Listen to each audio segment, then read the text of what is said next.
Hey guys, doing a wiring repair on this Gradall XL4100 2. So kind of an older model. Um, this is a highway speed excavator, and customer complaint was the machine pops fuses when steering from the remote steer up here in the cab, the rear cab. It pops fuses when turning left or right. So after a lot of kind of going through the circuit and troubleshooting and whatnot, I finally tracked it down. This is the harness that connects the upper electrical of the upper cab here. Your steering inputs, throttle inputs, all that stuff, down to the rest of the machine. So it goes through this connector, which you can see the harness right there comes over, and tees off right here. So this is all your steer, all that stuff.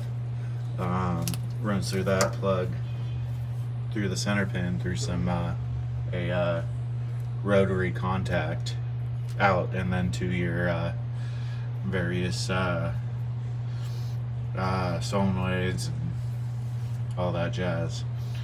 Anyways, at some point in time, someone decided to wrap this harness here around the center pin. So the purpose of the center pin is to swivel when you move this excavator house.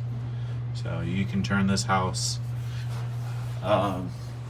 you can do a whole 360, you can do 10 360s, whatever you want. It's literally an excavator on wheels. So this harness was wrapped around here and been like that for a very long time, apparently. And so what happened over time is this harness rubbed through. So we got damage right there, damage right there, damage down here, and throughout this harness. So the customer has elected to go ahead and repair the harness, which I agree with, but the age of the machine, they should consider a center pin replacement, which would include a new harness, rotary encoder, and of course center pin. So this is getting repaired today, and I'm going to take you guys along with me.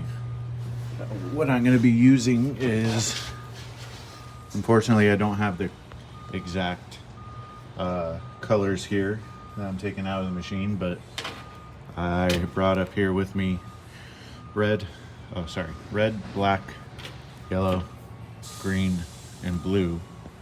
So grab some scissors. This is some Tessa high temperature fabric tape, pretty durable, better than electrical tape. Torch, and some electrical butt connector splices. These are heat shrink splices. When you heat these up, it seals the wire. So let's get into it. Alright, so what I've done here is I've cut about, I'd say about 3 inches here of the damaged, this damaged circuit right here. So from right there, if you can see that where my thumb is. Sorry, trying to do this while looking through the camera. That wire to this wire. Since I don't have orange, I'm going to be doing yellow because I do have red wires in that circuit. So if I find any red wires that are damaged, then I want to save the red wires for those.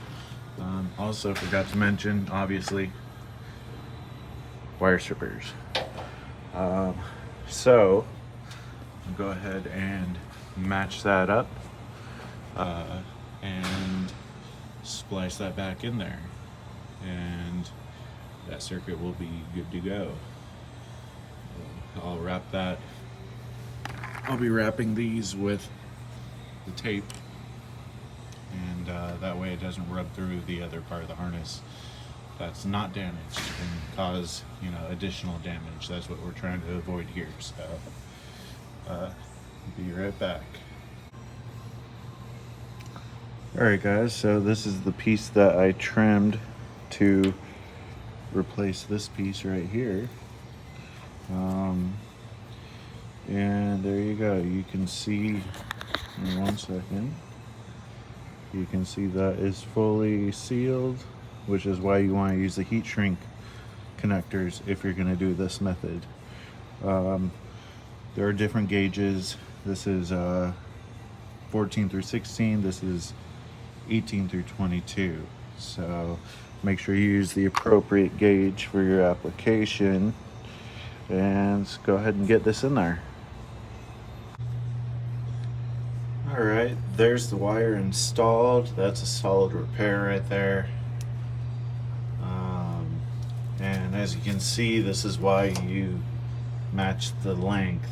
I had to trim a little bit more off of one side of this just to make sure it would still make the natural curve that it was. And yeah, there you go. I'll follow this up with some of that tape, rub through tape. I forget what it's called, but anyways, I'll show that and show once the harness is completely repaired and back together. Alright guys, so that's the repair right there done. So obviously I'll cut down those zip ties, flush cut them. But here we go. We will have no more wrapping around there. And so that's the section that was repaired. You can see the OEM is braided. Well, I use that rub-proof tape on this part, and goes all the way down there about I don't know, maybe 2 feet worth. So hope you enjoyed the video, and I'll see you guys later.